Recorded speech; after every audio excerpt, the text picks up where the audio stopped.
The Champion's Quiet, Chapter 1. Prologue. There was a time when her name echoed through forests and meadows, spoken in reverence by creatures older than memory. She was Vaelira, Queen of the Fae, Keeper of the Elderleaf Halo, a sovereign born of starlight and spring, whose rule bound her realm in harmony.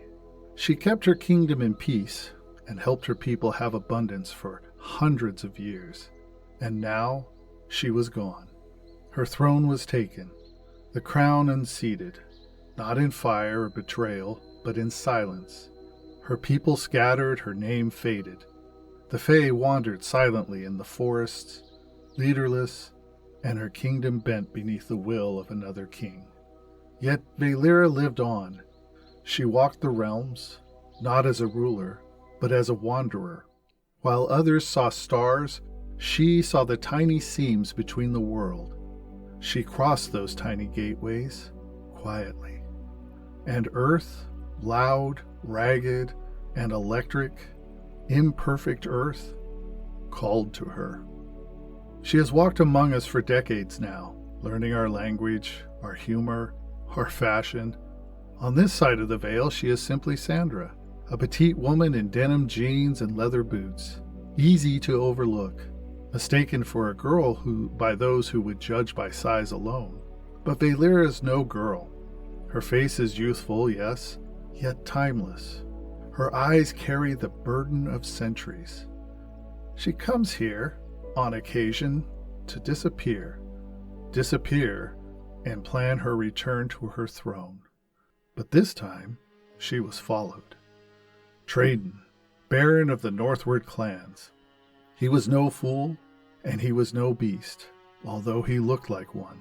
Among his kind, towering, wolf-formed, proud, he was both warrior and tactician, conqueror and leader, feared for his strength and respected for his command. He had led armies through forest and mountain.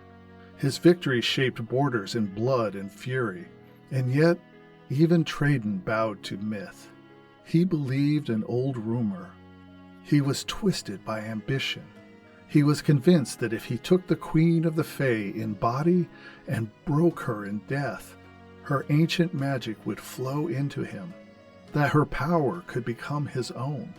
His world was currently in turmoil. With his strength, with his power, and with the magic he would take from the old fairy queen, he could take control of his world. He would be the king all would bow to. But Fae magic is not taken. It does not yield to force. It is given, and only to those whom the Fae choose.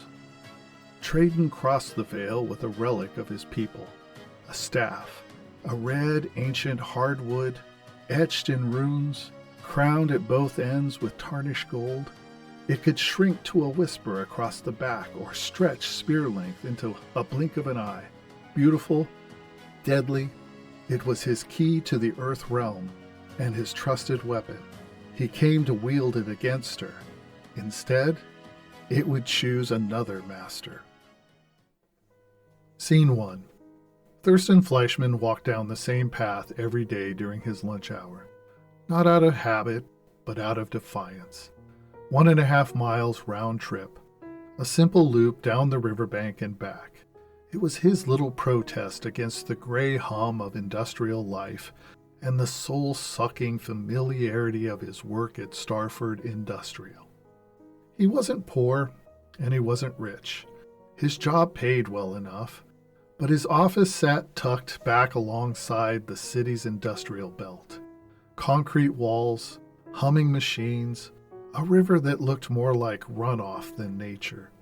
Still, he walked it every day, jacket on, earbuds in his pocket, eyes wary. On one side of the river, the scrub-brushed shoreline, broken fences, the occasional tent or burned-out barrel, home to those society had long since misplaced. A single tree, twisted and leaf-barren, somehow still stood, like it had decided long ago to live just out of spite, and it was there every day he dared to wander, there to meet him. On the other side, the city skyline, a dozen high-rises pretending to matter, glass and chrome and perfectly tailored suits, the cappuccino crowd. You could see them through the windows sometimes, sipping espressos with their pinkies raised, talking strategy while the rest of the world just rusted away. Thurston wasn't afraid of the walk. He was 54 years old, but he was also 6'2" and broad-shouldered, and proud of the 50 pounds he had shed over the last 2 years. These walks were part of that victory. So were the protein shakes and the deadlifts. But the truth was, even after all that effort, he still wasn't the man he used to be. Not in shape, not sharp, not whole. A faded version of something stronger, the edges polished by time and routine. And being fit didn't make a man invincible, especially not when wandering into someone's temporary front yard. He had had a few run-ins before. One time a man accused him of stealing from a tent he had never even seen. That encounter ruined his entire afternoon. And yet, he still walks. The air smelled like rain and rust. Today it was especially gloomy and gray. The sun had not made an appearance in quite some time. A freight train rumbled overhead in the distance, echoing across the river like a warning shot. Somewhere behind him, a dog barked, or maybe a coyote. You couldn't be sure anymore. That day, same path, same river, same tents, but something was about to be different. Scene 2. He sat on the same bench he always did, old wood, slightly warped, overlooking the slow, muddied water.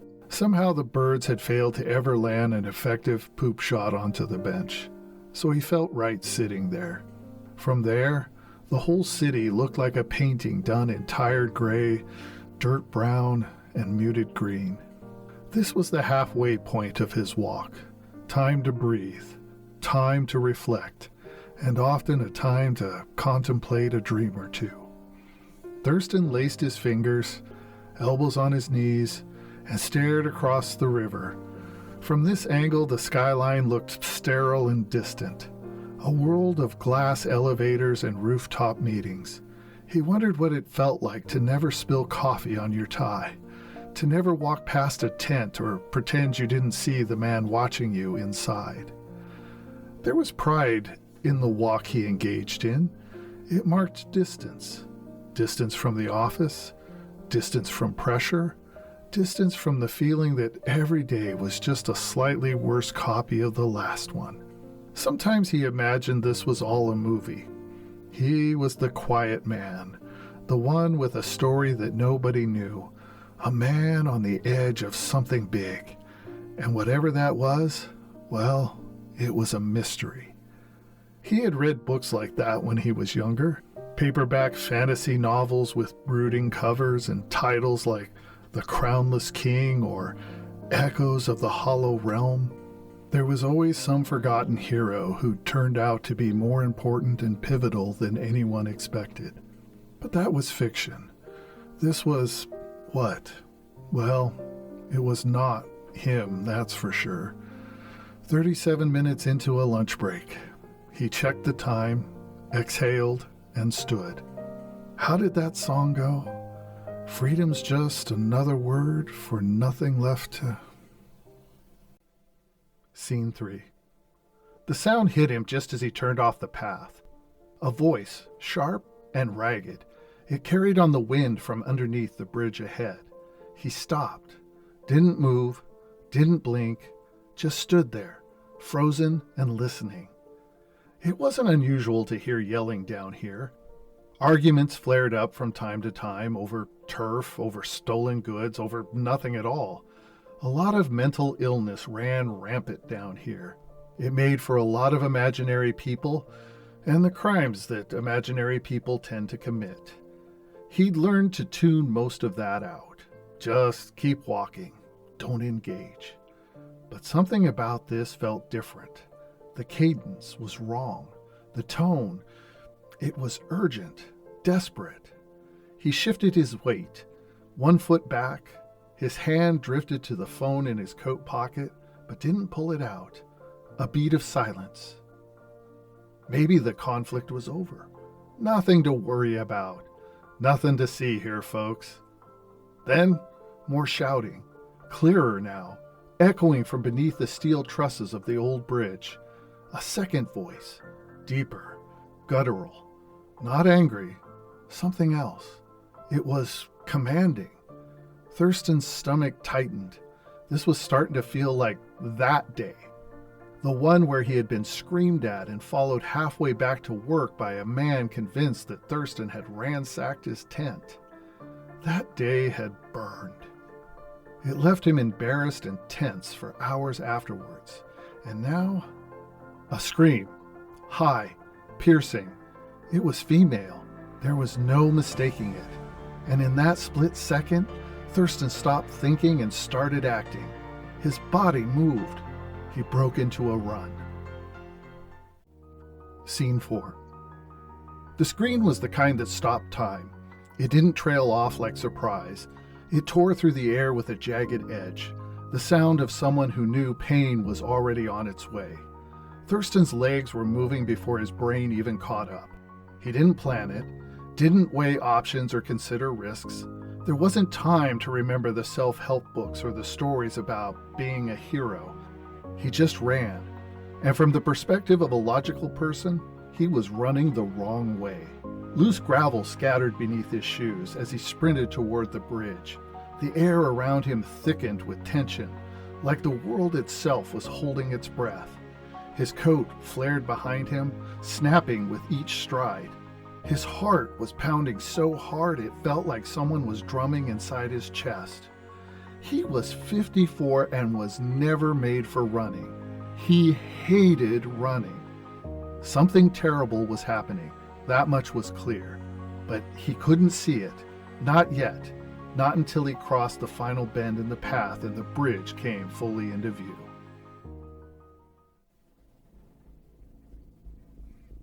Scene 5.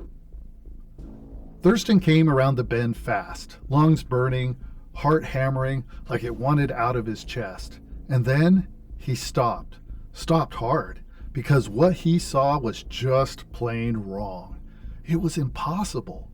Under the steel ribs of the old train bridge, reality had fractured. There stood a creature, at least 7 feet tall, with a body like carved granite and a head of a wolf. Not like a costume or a mask, not like a man in makeup. This thing breathed wrong, moved wrong. It was real in a way that made Thurston's bones feel hollow. Its torso was humanoid, very powerful, chisel, soaked with strength. Arms thick with muscle, clawed hands gripped a long staff. The staff was smooth red wood etched with strange symbols, tipped on both ends with golden spear points. The weapon was raised overhead, gleaming like it had been born for ritual and war. The wolf-like creature growled something, loud and sharp, in a voice that boomed like it belonged in a stone hall or on a battlefield. The words were guttural and ancient, but unmistakably speech. Thurston didn't understand one syllable of the language, but the tone said everything. Rage, command, intent. This thing wasn't snarling, it was speaking, with purpose. Then, Thurston's eyes dropped, and there she was, a small figure crumpled on the ground, arms over her head, her limbs were shaking, her knees tucked close to her chest, her back pressed into the gravel like she had been thrown down hard there. She was crying, quiet, broken sobs, but her face wasn't pleading, it was furious. Tears cut streaks through the dirt on her cheeks, but her teeth were clenched and her brow was drawn tight in stubborn defiance. She was small, not more than 4 feet tall maybe, with delicate features, and fine blonde hair matted against her scalp.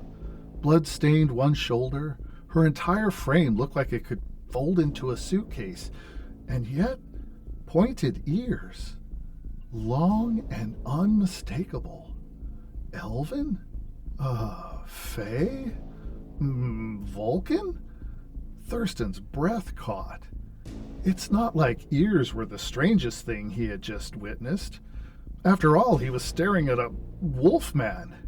Every fantasy book he had ever devoured as a teenager came roaring back.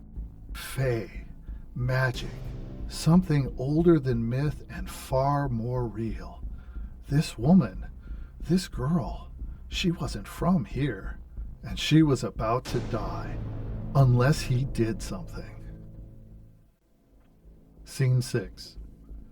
Traydon turned, slowly, as if insulted that anyone would dare interrupt him. The creature loomed 7 feet of muscle and menace, fur bristling, runed staff gleaming with dangerous intent. His eyes, dark and intelligent, narrowed on Thurston with disdain reserved for ants. And then he spoke. Not English, not anything Thurston recognized, but it was language, guttural, ancient, full of menace. It rumbled from Traydon's chest like gravel caught in thunder. Vaelira, the elven girl, whimpered. Thurston's eyes flicked to her, the small figure now trembling against the dirt, defiant but shuddering, blood streaking one arm, her wide eyes locked on to his, silently pleading or warning. He didn't know which. Instinct, though, beat out fear. He moved quickly, throwing himself between the wolf and Vaelira, arms raised, no plan, no weapon, just motion and will. Traydon's staff came down like a guillotine. Thurston caught it across his forearms. Pain flared. His left shoulder collapsed inward. The force drove him to his knees, then flat onto the rocky soil, gasping. But she was still alive, and somehow so was he. Scene 7. Thurston forced himself to his feet. His vision swam, his body screamed. Everything in him said, "Stay down," but something deeper wouldn't let him. He staggered forward, then ran, not because he believed he could win, but because the other guy, other thing, was still standing, and that felt like a failure. He dropped low, moved fast, aiming for the creature's midsection. A full body tackle fueled by pain and panic and defiance. He'd been lifting, training, trying to feel strong again. But when he hit Traydon, it was like charging into a tree. What he felt when he collided with Traydon was wood, stone, and something older than both. Traydon barely moved. It was like he was slapped with a piece of paper. He looked down at Thurston. Not angry, not even amused, just disappointed. That was familiar and insulting. Then Traydon grabbed him, effortlessly. Thurston was weightless, a leaf in a hurricane, then airborne. Then the ground was smacking him, hard. He landed near her, rolled, his shoulders shrieked, his ribs flared, the sky tilted. Vaelira lay inches away, wide-eyed, barely breathing, and in that haze of pain, one truth emerged. He wasn't fighting to win. He was fighting so she wouldn't die alone. Scene 8. Traydon snarled and roared. The sound ripped through the air like a cannon blast, shaking leaves from dead branches, waking dust from broken concrete. He had had enough. He was tired of all of this, and he had a task to complete. He charged, massive, full of wrath and certainty. The golden-tipped staff rose behind him like the executioner's blade. Every step closed the distance between him and the broken man on the ground. Thurston blinked, barely conscious. The world tilted. His body refused to move. His shoulder was dislocated. One leg refused to move, and his ribs were splintered. And Traydon was coming. But something in Thurston refused to die. He managed to stay awake. He looked around, vision swimming. He used his one good arm to attempt to prop himself up. As he struggled, he more felt it than saw it, as his hands scraped the ground, clawing at debris. His fingers closed around something hard, a bent, rusted piece of rebar, heavy, solid, unyielding.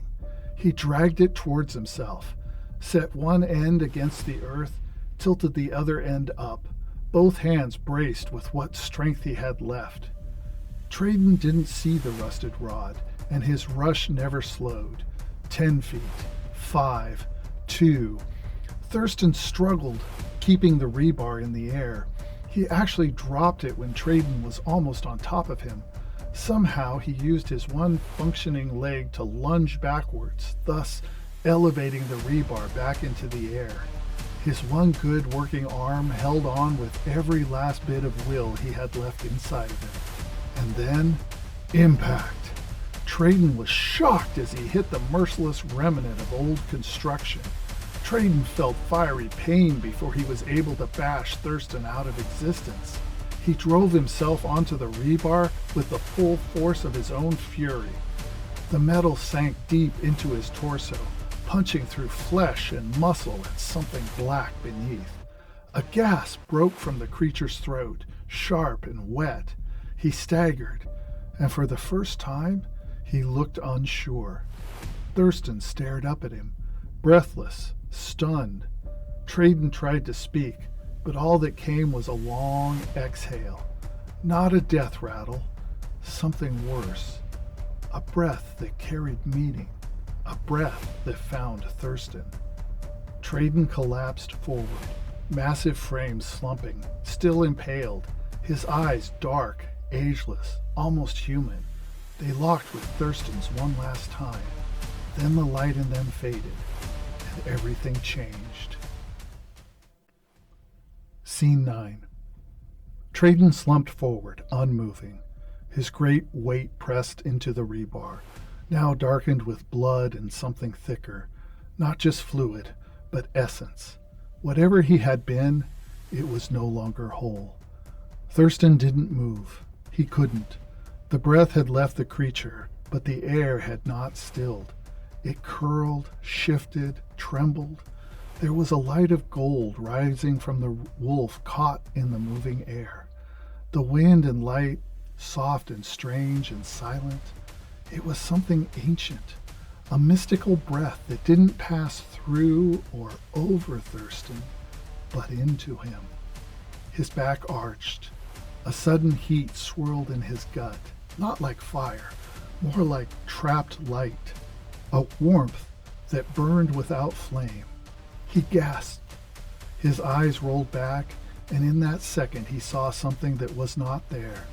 Forests made of glass, moons that bled, a throne carved into the side of a mountain, a battlefield of black sand beneath a violet sun, hands clawed, bloodied, wrapped in golden rings, a woman, tall and fierce, giving Traydon a blade and a purpose. And behind it all, a name never spoken aloud, burned deep into the marrow of Thurston's bones. Thurston's fingers curled into the soil beside him. His eyes stared wide at nothing. Scene 10. The golden light faded. It didn't explode or crack the sky. It simply sank into Thurston's chest and into his bones, and then it was gone. No music, no fire, just silence. Traydon's body exhaled one final time, dry and hollow. His massive form slumped forward until his head rested gently on Thurston's shoulder, like a brother lost in sleep. Thurston didn't push him away. He couldn't.